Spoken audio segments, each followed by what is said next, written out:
로렌스 형제로 알려진 17세기 프랑스 수도사였던 니콜라 에르망이라는 분이 쓴 하나님의 임재 연습, 제가 가끔 인용하는 책이죠. 이 책 가운데 로렌스 형제가 사람들과 주고받았던 16편의 편지가 수록되어져 있습니다. 그 편지들 가운데요, 하나님의 은혜는 금류와도 같다라고 하는 핵심 내용을 담은 편지가 있습니다. 그 일부를 소개해 드립니다. 하나님은 살아있는 믿음에 푹 잠긴 영혼을 만날 때마다 풍성한 은혜를 넘치도록 부어주십니다. 하나님의 은혜는 마치 금류와도 같습니다. 평소에 잘 흘러가던 물길이 가로막히면 또 다른 출구를 찾아냅니다. 마침내 다른 물길을 찾아내면 거기로 맹렬하게 넘치듯이 흘러내려갑니다. 그렇습니다. 우리는 자기 눈에 그다지 귀하게 보이지 않아서 종종 이 금류를 가로막고 있습니다. 친애하는 원장님, 이제는 하나님이 보내시는 은혜의 금류를 가로막아서는 안 됩니다. 우리의 양심을 주의 깊게 잘 살핀 다음 둑을 헐고 길을 내어 은혜가 마음껏 흘러가도록 해야 합니다. 그래서 지금까지 잃어버린 시간을 벌어야 합니다. 우리는 앞으로 살아갈 날들이 그다지 많지 않습니다. 죽음이 우리 뒤를 바짝 따라오고 있으니 세심한 주의를 기울여야 합니다. 편지의 내용입니다. 강물같이 많은 하나님의 은혜와 인도하심을 여러분이여 회피하거나 막아서지 마시기 바랍니다. 하나님의 은혜의 급류에 여러분의 몸을 실으십시오. 예배의 자리, 기도와 찬양의 자리로 불러주시는 주님의 부르심을 외면하면 안 됩니다. 나를 내려놓고 주님을 받아들이고 주님께 여러분의 몸을 던지실 수 있기를 바랍니다. 주님의 은혜와 인도하심이 짧은 인생을 살아가는 우리의 영과 육을 소생시키시고 가장 좋은 길로 이끌어 갈 것입니다. 바울은 하나님의 인도하심의 은혜에 몸을 실은 사람이었습니다. 그리고 그 은혜 가운데 유라굴로 너머에 있는 또 다른 하나님의 역사를 체험했습니다. 하나님의 인도를 받는 사람은요, 그 유라굴로 너머에 있는 또 다른 은혜를 받게 되는 것입니다. 바울이 휘말렸던 유라굴로 광풍의 이야기는 오늘 또 계속됩니다. 오늘 본문은 유라굴로의 환란에서 빠져나오게 하신 하나님, 그리고 또 다른 은혜와 기쁨을 예비하시고 그것을 누리게 하신 하나님의 역사가 잘 기록되어져 있습니다. 오늘 본문은 우리에게 어떤 메시지를 던져줄까요? 첫 번째로 삶의 구석구석에 흘러들어가는 하나님의 은혜의 물결을 발견하게 됩니다. 하나님의 은혜는 우리의 삶의 구석구석으로 흘러들어갑니다. 유라굴로 광풍을 만나 삶과 죽음의 기로에 서서 사투를 벌이던 바울과 그의 일행들의 이야기를 보면 비록 표면적으로는 너무나 힘들게 보이지만은 그럼에도 그들 안에서 매우 섬세하게 역사하신 하나님의 손길을 발견하게 되는 것입니다. 그러한 하나님의 은혜의 손길이 있었기 때문에 배를 집어 삼킬 듯이 몰아닥친 광풍에도 배가 뒤집어지지 않았어요. 모두가 바다에 빠져 몰살당할 뻔했지만은 단 한 사람도 생명을 잃은 사람이 없었습니다. 이게 중요합니다. 때때로 우리가 환난을 당할 때 겉으로 보면 다 죽을 것 같을 때에도 여러분 가만히 한번 들여다보시면요, 그 속에서 우리를 꼭 붙잡고 있는 주님의 손길을 깨닫게 되는 것입니다. 대형 교통사고가 났을 때 크게 다쳤겠다 싶은 상황인데도 털끝 하나 상하지 않은 경우가 꽤 많습니다.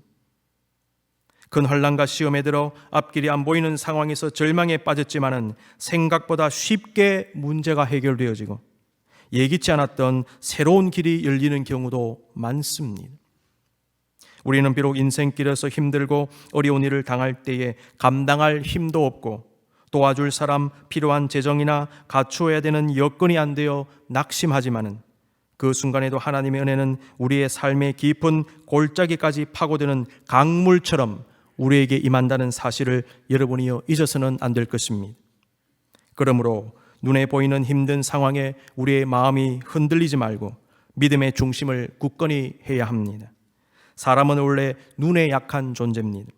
그래서 눈으로 보이는 것으로 인해 기뻐하기도 하지만은 눈으로 보이는 것 때문에 쉽게 실망하기도 하는 것이 인간입니다. 아울러 눈에 보이는 것의 유혹을 너무나 잘 느낍니다. 눈에 보이는 것 때문에 교만해지는 것입니다.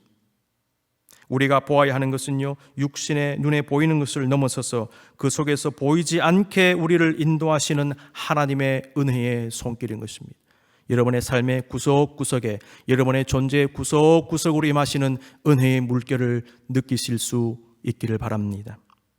두 번째로, 주님의 인도를 받는 사람은 남을 인도합니다. 지난 시간에도 바울이 하나님의 계시를 받아 항해를 만류하는 모습을 우리가 묵상했습니다. 오늘 본문도 배를 탄 모든 사람들이 극도의 어려움 속에서 자포자기하고 있는 상황에서 바울 혼자서 그 많은 사람들을 위로하고 권고하고 인도하는 모습을 기록하고 있어요. 사도행전 27장 22절에서 26절을 보시면 바울은 자기에게 임하신 하나님 말씀을 전하면서 생명에는 지장이 없을 것이니 두려워하지 말라는 위로의 말씀과 함께 반드시 한 섬에 도착하리라는 예언의 말씀을 선포했습니다. 아울러 섬 가까이 도착했을 때 사공들이 살아남기 위해 도망가려고 했는데 바울은 백부장과 군인들에게 사공들이 없으면 안 된다 라고 급히 말하면서 조치를 취하게 하는 장면도 나옵니다. 27장 31절입니다. 그리고 33절 34절 보면 사람들에게 음식을 먹으라고 권고했습니다. 날이 새어감에 바울이 여러 사람에게 음식 먹기를 권하여 이르되 너희가 기다리며 먹지 못하고 줄인 지가 오늘까지 10나흘인즉 14일 동안 굶은 거예요. 음식 먹기를 권하노니 이것이 너희의 구원을 위하는 것이요 너희 중 머리카락 하나도 잃을 자가 없으리라 하고, 그리고 떡을 가져다가 모든 사람 앞에서 하나님께 축사하고 떼어 먹기를 시작하는 거예요. 그제서야 다른 사람들도 안심하고 받아 먹었다라고 기록하고 있어요. 그 당시 배를 탄 사람들은 허리케인 속에서 14일 동안 밥도 제대로 먹지 못한 채 사투를 벌였는데 아마도 다 생명을 포기한 상황 같아. 그러자 바울이 이러면 안 된다. 살 수 있다. 하나님 살려주신다. 우리가 살기 위해서 우리가 먹어야 된다라는 거예요. 바울은 비록 죄수 신분이었지만 사람들의 마음을 안정시키고 위로하고 용기를 줄 뿐만 아니라 위기를 타개해 나갈 수 있는 매우 현실적이며 지혜로운 조언을 준 것입니다. 주님의 인도를 받는 하나님 백성은 혼란 속에 있는 이 세상에서 이와 같은 역할을 감당해야 되는 것입니다. 친밀함의 영성을 가진 사람은 그 영성을 바탕으로 남을 위로하고 소망을 갖게 하고 삶의 방향을 찾도록 인도해야 됩니다. 인도할 수 있습니다. 여러분이 주변 사람들에게, 가까운 사람들에게도 할 수 있어요. 가만히 한번 보세요. 할 일이 많습니다. 권고해야 될 일이 많습니다. 위로할 일이 많습니다. 조언을 줄 일이 많습니다. 겸손히. 지금 이런 일들이 일어나고 있습니다. 우리가 안 할 뿐입니다. 영적인 도움을 줘야 됩니다. 동시에 현실적이고 실제적인 도움도 줄 수 있습니다. 우리의 영적 영향력과 가치는요, 우리가 생각하는 것 이상으로 큽니다. 그러므로 하나님의 백성인 우리 자신의 가치, 책임성, 사명, 영향력 등을 의식하면서 그것에 합당한 삶을 살아야 될 것입니다. 하나님은 지금도 우리를 사용하십니다. 하나님은 우리를 통하여 우리 주변을 변화시키시는 것입니다. 우리가 이러한 삶을 살아야 되는 이유는 하나님이 우리에게 그렇게 역사하시기 때문입니다. 바울의 친밀한 도움과 조언의 모습 속에는요, 하나님의 모습이 담겨 있어요. 하나님이 그렇게 하신 것입니다. 우리도 남을 그렇게 인도해야 합니다. 세 번째, 유라굴로를 통하여 멜리데를 만나게 하신 하나님의 모습입니다. 중남미의 거의 대부분의 국가들이 스페니쉬를 쓰고 있습니다. 왜냐하면 그들이 스페인의 식민지였기 때문이지요. 그런데 한 국가만이 포르투기즈를 씁니다. 어디입니까? 브라질이에요. 잘 아시네요. 브라질은 스페인의 식민지가 아니라 포르투갈의 식민지였죠. 포르투갈이 신대륙 아메리카를 발견하고 특히 브라질을 발견한 것은요, 사고 때문에 발견했대요. 발견하려고 해서 발견한 게 아닙니다. 인도는 오랜 시간 동안 향신료 문화가 발달한 나라였습니다. 15, 16세기 때 힘 있는 유럽 국가들은요, 인도와 향신료 무역을 하기 위해서 힘썼다고 합니다. 그래서 유럽 국가에서 이렇게 내려와서 인도하고 무역을 하는 거예요. 그 당시 포르투갈 역시 인도와 향신료 무역을 했는데 유럽에서 인도를 빨리 가기 위해서는 지중해를 지나서 홍해나 페르시아만을 통과하면 되잖아요. 바로 밑으로 내려오면 빨리 갈 수 있습니다. 그런데 당시 포르투갈은 무역로를 장악하고 있던 아랍 상인들을 거치지 않고 자신들이 직접 인도에 가서 무역을 하기를 원했다고 합니다. 그래서 어떻게 했느냐? 초록색이 지금 포르투갈 식민지였거든요. 오른쪽으로 내려오는 게 아니라 왼쪽으로 배를 타고 내려오는 거예요. 그래야 아랍 상인들 안 거치니까. 근데 얼마나 멀었겠습니까, 여러분? 대서양을 타고 완전히 아프리카 대륙을 완전히 한번 돌아가지고 인도로 가니까요. 너무나 길이 멀고 식량과 질병의 문제에 시달리고 바다에서 재난을 당하기도 해서 성공률이 굉장히 낮았대요. 그런데 만약 향신료를 싣고만 오면 큰 돈을 벌었답니다. 투자자들에게 투자금의 1000%까지 지급하는 게 가능할 정도였대요. 그래서 목숨 걸고 가는 거예요. 그러던 중 1500년 어느 날 페드로 알바르스 카브랄이라고 하는 상인이 15척의 배를 이끌고 인도의 향신료를 사오기 위해서 서아프리카를 돌아 인도로 가고 있었습니다. 그때 엄청난 풍랑을 만나게 됩니다. 배가 좌초했습니다. 그리고는 어딘지 도무지 알 수 없는 어느 땅에 도착을 했습니다. 처음에 이분은 서아프리카 어느 땅에 도착한 줄 알았어요. 근데 가만히 보니까 서아프리카에 있다면 해안이 어느 쪽을 향해야 됩니까, 여러분? 서쪽을 향해야 되잖아요. 그런데 도착하고 보니까 해안이 동쪽을 향하고 있다는 거예요. 이거 웬일인가? 이게 도대체 어딘가? 알고 봤더니 남아메리카 대륙에 wan 거예요. 그리고 나가보니까요, 온통 정글이었습니다. 어딥니까, 여러분? 브라질이었던 것입니다. 식민 지배를 받은 브라질의 입장에서 보면 그 발견은요, 비극적인 순간으로 볼 수도 있겠습니다. 그분들 입장에서 보면. 그런데 포르투갈의 입장에서 보면 대단한 발견이 아닐 수 없습니다. 페드로 알바르스 카브랄이라는 상인은 분명히 인도의 향신료를 목적으로 가다가 풍랑으로 좌초가 되어서 정글만 가득한 땅에 도착하여 이거 완전히 실패했구나라고 생각했을 수 있습니다. 그러나 그 땅은 포르투갈로서는 보석을 발견한 거예요. 여러분, 이와 같은 반전의 이야기가 세계 역사 속에 계속 나타납니다. 그런데 오늘 본문에도 등장합니다. 바울과 함께 사선을 넘은 275명의 사람들은 마침내 유라굴로의 소나기에서 벗어나 살 길을 찾게 되었습니다. 죽을 고비를 넘긴 그들이 어느 섬에 도착한 겁니다. 도착하고 난 후에 알게 된 그 섬의 이름은 멜리데였습니다. 본문에 나오는 멜리데 섬은요, 지금의 몰타 섬입니다. 아시나요? 이 섬은 이탈리아 시칠리 섬에서 남쪽으로 98km 떨어진 곳인데 당시 사도 바울로 말미암아 기독교 선교 역사의 가장 초기의 복음을 받아들인 곳 중에 한 곳이 되었습니다. 몰타는 역사적으로 여러 나라의 지배를 받았는데요, 1800년에 영국 영이 됩니다. 그리고 1964년에 영국으로부터 독립했습니다.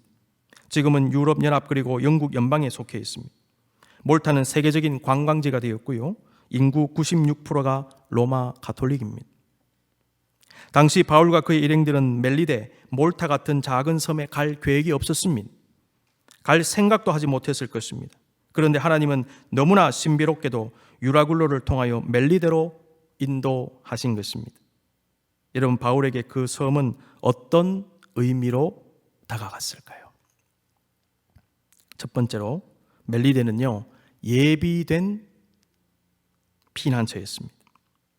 멜리데는 그들의 생명을 건지게 해준 것입니다.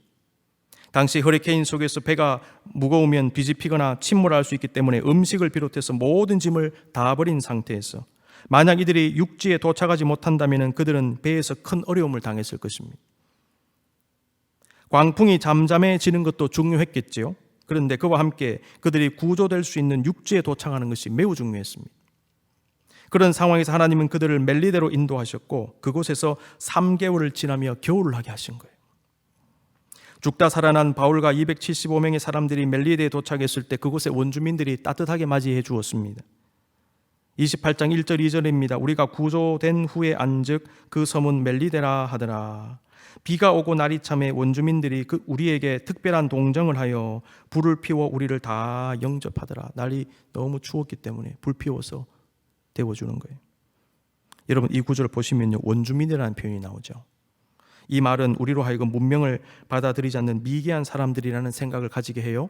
아프리카 토인들 연상시키고 아마존에 있는 정글에 있는 그 원주민들 연상시키지 않습니까? 그런데 역사를 보면 멜리데는 BC 1000년경에 페니키아인들이 식민지를 건설한 곳이랍니다. 세월이 흘러 BC 218년경부터는요 로마 제국이 이 성을 점령하여 다스려 왔대요. 당시 멜리데 섬에 거주하는 사람들 중에 상당수가 로마 제국의 퇴역 군인들과 그들의 가족들이었다고 합니다. 가만히 보면요 은퇴를 거기서 한 거예요. 은퇴한 후에 그 생활을 그걸 알 수가 있어요. 그러므로 그 섬은 사실 로마 제국에 속한 문명인들이 이미 문명을 누리면서 풍요롭게 살고 있던 곳이었음을 알게 되는 것입니다. 은퇴했으니까 은퇴 자금 가지고 와서 거기서 잘 살았다는 것이죠. 자, 그렇다면 원주민이라는 표현은 어떻게 이해할 수 있겠습니까? 원주민으로 번역된 그리스 말을 보니까 호이 바르바로이라는 표현을 썼어요. 이 단어의 원형인 바르바로스라는 말은요 미개하고 거칠고 무례한 사람이라는 뜻도 있고 이해할 수 없는 외국말을 하는 사람이라는 의미도 담겨 있어요. 두 가지입니다.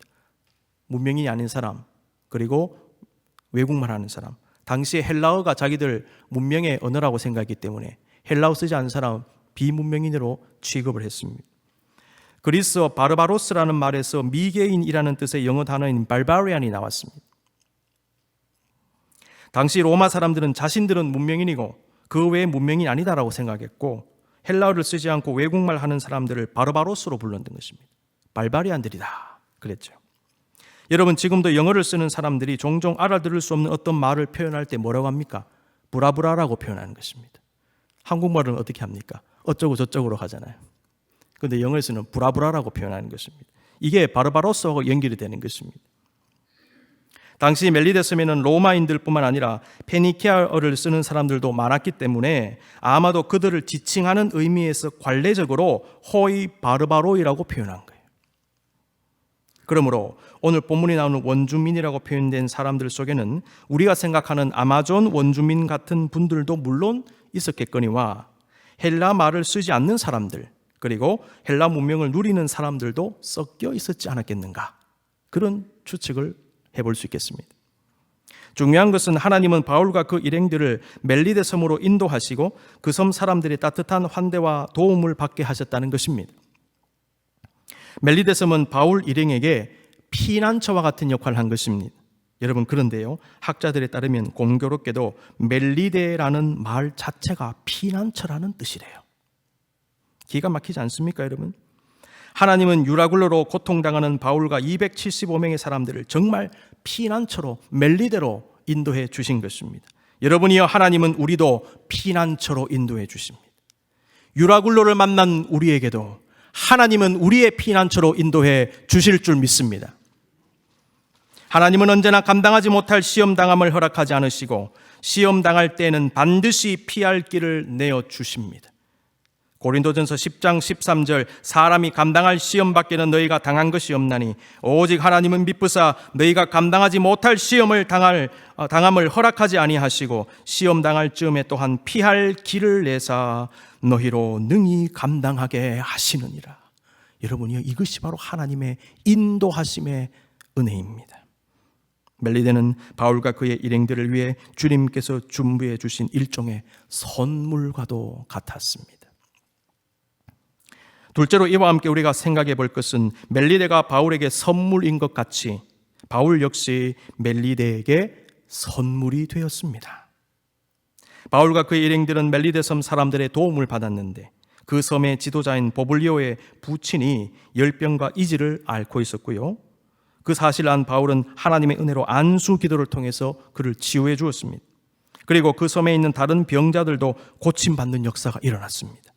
28장 7절에서 9절입니다. 이 섬에서 가장 높은 사람 보블리오라 하는 이가 그 근처에 토지가 있는지나 그가 우리를 영접하여 사흘이나 친절히 머물게 하더니 보블리오의 부친이 열병과 이질에 걸려 누워있거늘 바울이 들어가서 기도하고 그에게 안수하여 낫게 하며 이러므로 섬 가운데 다른 병든 사람들이 와서 고침을 받고 그랬어요. 치유의 기적이 이 섬에 일어난 것입니다. 여러분 본문에 기록된 열병이라고 하는 것은 장티푸스 같은 고열을 일으키는 전염병이고요. 이질이라고 하는 것은 대장에서 일어나는 급성 혹은 만성 질병이랍니다. 이질. 피와 점액이 섞인 급성 설사와 복통을 유발하는 질병이 이질입니다. 근데 누가 어떻게 이걸 잘 알고 있었을까요? 병명을 정확하게 기록하잖아요. 누가가 의사였기 때문입니다, 여러분. 병명을 정확하게 파악해서 기록을 한 것입니다. 보블리오의 부친은 아마도 그전부터 이 두 질병 때문에 고통을 겪고 있었던 것으로 보입니다. 갑자기 생겨난 게 아니고. 보블리오라는 사람은 원주민으로 이라는 이 표현 때문에 그들의 추장 같은 어떤 생각을 하게 돼요. 원주민 추장 머리 쓰고 나오고 이런 우리가 이미지를 가지게 되는데, 어떤 학자들 보니까요, 로마 정부에서 파견된 행정관으로 추측하기도 합니다. 학자들마다 의견이 갈립니다. 어쨌든 보블리오는 멜리데 섬의 지도자였고 넓은 땅을 소유한 사람인데요, 바울의 일행을 잘 대해주었죠. 그런데 이 구절의 윗부분을 보면은 섬에 도착한 바울이 부를 때다가 독사에 물리죠. 근데 사람이 독사에 물리면 죽어야 되는데 안 죽는다는 거예요. 아, 이 사람 보통 사람이 아니구나. 그러면서 바울 일행을 자기 집으로 초대한 것이 아닐까? 혹시나 자기 아버지 병이 낫지 않을까? 이 사람 때문에 그런 생각을 했을 수도 있겠습니다. 보블리오의 집에 머무르던 바울은 병상에 누워있는 보블리오의 부친을 찾아가서 안수기도 하고 병은 치유되었습니다. 그리고 마을 이 섬에 있는 사람들까지 다 치유되었는데, 아마도 의사인 누가가 같이 치유에 참여한 것이 아닌가 추정해 봅니다. 바울 일행은 멜리데 섬 사람들의 환대 속에 그곳에서 3개월을 머물며 겨울을 났습니다. 그리고 섬을 떠날 때에는 멜리데 사람들이 감사의 마음으로 배에서 필요한 음식과 물건들을 답례품으로 실어줍니다. 28장 10절 후한 예로 우리를 대접하고 떠날 때에 우리 쓸 것을 배에 실었더라. 멜리데는 바울과 그와 함께한 사람들에게 무엇이 되었다고요? 선물 같은 존재가 되었어요. 예기치 않은 기쁨이었습니다. 동시에 바울과 누가는요, 멜리데 사람들에게 선물이 된 거예요. 예기치 않은 기쁨입니다. 여러분이요, 하나님은 서로가 서로에게 선물과 기쁨이 되게 하십니다. 하나님의 인도를 받는 삶은 이와 같다는 것입니다. 주님의 인도를 받는 믿음의 삶은 주님의 선물과 기쁨을 발견하는 삶입니다. 동시에 나 자신이 사람들에게 선물과 기쁨으로 다가가는 거예요. 우리는 험한 인생 살면서요, 남에게 선물 같은 존재가 되면 얼마나 좋겠는가 생각해 봅니다. 기쁨이 되는 존재. 야, 이 사람 우리와 함께 있는 거 정말 선물이다. 이거는 정말 기쁨이다. 여러분이요, 하나님의 인도를 받으면요, 여러분 인생 곳곳에서 선물 발견합니다. 여러분 지금까지 선물 받았기 때문에 여기까지 온 것입니다. 그런데 하나님께서 우리를요, 선물 되게 하시는 거예요. 우리 때문에 저 사람 위로받고, 우리 때문에 저 사람이 용기를 얻고, 우리 때문에, 나 때문에 저 사람 기쁨을 얻는 거예요. 선물 같은 사람 되어 가십시다. 마지막 세 번째로 멜리데는 사명의 자리였습니다. 본문에는 바울이 복음 전했다는 구체적인 기록은 없습니다. 그러나 우리는 하나님께서 바울을 통하여 먼저 보블리오의 부친과 그 섬에 병든 사람들을 고친 다음에 복음을 전하게 하셨다는 사실을 알 수 있어요. 그냥 가서 예수 믿으십시오, 안 받아들이는 거예요. 근데 병이 막 낫기 시작하니까 그분들이요, 바울의 말을 경청하기 시작했을 것입니다. 이게 하나님의 역사입니다. 바울을 통한 치유 역사는 복음 전파를 굉장히 용이하게 했을 것입니다. 지금 몰타 사람들의 96%가 로마 가톨릭 신앙 가지고 있는 이유, 바울 때문이라고 우리가 말할 수 있는 것이, 그 부인할 수 없습니다. 몰타에는 사도 바울이 3개월 동안 머무른 동굴이 보존되어 있어요. 제가 저 동굴 가봤는데요, 들어가는 순간 막 눈물이 왈칵 쏟아지는 어떤 그런 느낌을 받았어요. 그 동굴 위에 사도 바울 기념교회가 세워져 있습니다. 그리고 교회 부근에요, 카타콤이 있습니다. 카타콤은 원래 지하 묘지입니다. 지하에 땅을 파가지고 동굴처럼 만들어 놓고 거기에 시신을 안장한 곳입니다, 여러분. 원래는. 그런데 기독교 박해 시기에 많은 그리스도인들이 핍박을 하니까 이 카타콤으로 숨어 들어간 거예요. 한번 생각해 보십시오. 카타콤에 그 시신들 옆에서 같이 생활한 거예요. 그리고 순교당한 분들 거기 안장시킨 다음에 그 앞에서 예배드리고, 그래서 카타콤 들어가 보시면요, 기독교에 관련된 문양들이 벽화로 남아있고 그렇습니다. 우리 날이 좀 좋아지고 다시 종교개혁지 성지순례 방문하는 프로그램 재개가 되어지면 제가 몰타에 꼭 한번 모시고 가고 싶어요. 가면 은혜 받습니다. 사도 바울 3개월 있었던 동굴도 보고 기념교회도 가보고 카타콤 들어가는 거 은혜를 받습니다, 여러분. 나중에 꼭 한번 가십시다. 기도하십시다. 네. 이런 역사가 일어났다는 것이죠. 그리고요, 보블리오, 이 영어로 하면 푸블리우스인데 이분이요 바울 때문에 회심을 경험하고 나중에 멜리데의 초대 감독, the first bishop이 되었다. 그렇게 전해지고 있습니다. 여러분, 우리가 잊어서는 안 되는 것은 하나님은 바울로 하여금 멜리데에서 자신의 본연의 사명 감당하게 하셨다는 거예요. 바울은 언제 어디에서 어떤 상황에서든지 복음 전파의 사명을 감당했습니다. 예루살렘에서, 로마에서, 감옥에서, 묶여서, 풀려서, 배에서, 멜리데에서. 이게 하나님의 역사입니다. 바울이 멜리데에 머문 3개월은 혹독한 겨울을 피하기 위한 3개월이면서 동시에 멜리데 섬에서 복음을 충분히 전할 수 있는 3개월이 됐다는 것입니다. 하나님은요 동시에 여러 가지 일을 하세요. 여러분의 가정에서, 여러분의 기업에서, 여러분의 속한 교회에서 하나님은요 동시다발적으로 일하시는 것입니다. 하나님은 전능하신 하나님이신 것입니다. 하나님은 단순하지 않습니다, 여러분. 지금 동시에 여러 가지를 여러분의 인생 속에서 행하고 계십니다. 바울에게도 그렇게 역사하셨습니다. 하나님의 친밀한 인도는 우리가 생각지 못한 선물도 발견하게 하지만은 동시에 사명을 감당하게 하시고 선한 열매를 맺게 하시는 것입니다. 사랑하는 성도 여러분, 이것이 바로 하나님의 역사입니다. 삶에서 부정적으로 보이는 일들이 일어날 때 너무 당황하고 힘들어하지 마십시오. 그 속에 다 주님의 뜻이 들어 있습니다. 인생의 거센 유라굴로는요 때때로 우리를 위기와 실패와 낙심의 자리로 막 내모는 것 같아요. 그런데요 많은 경우에 유라굴로는 우리를 멜리데로 인도하는 겁니다.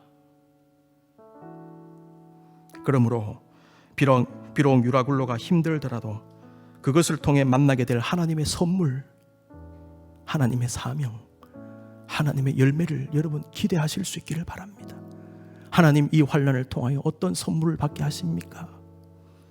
하나님 이 유라굴로를 통하여 나에게 어떤 멜리데 섬을 주시기 원하십니까? 여러분 그것을 바라보실 수 있기를 바랍니다. 우리가 비록 거친 길 위를 걸어가고 험한 산이 우리의 앞길을 막을지라도 주님의 따뜻한 손은 여전히 우리를 꼭 붙잡고 계십니다. 비극적인 유라굴로의 고난을 해피 엔딩으로 끝나게 하신 하나님의 친밀하신 인도하심의 은혜가 여러분 모두에게 함께 하시기를 간절히 기원합니다. 우리 눈을 감고 기도하십시다. 유라굴로 속에 있으십니까? 여러분이요 유라굴로에 넘어 있는 멜리데를 바라보십시다. 하나님은 우리에게 여전히 선물을 준비하고 계십니다. 거기서도 사명을 감당하게 하시고 열매 맺게 하시는 것입니다. 내가 너희에게 선물을 주니 너희도 다른 사람들에게 선물 같은 존재가 되거라. 내가 너희를 위해 예비하고 있는 멜리데를 바라보거라. 내가 너와 함께한다. 잠잠히 속삭이시는 주님의 음성을 이 시간 들으실 수 있기를 바랍니다.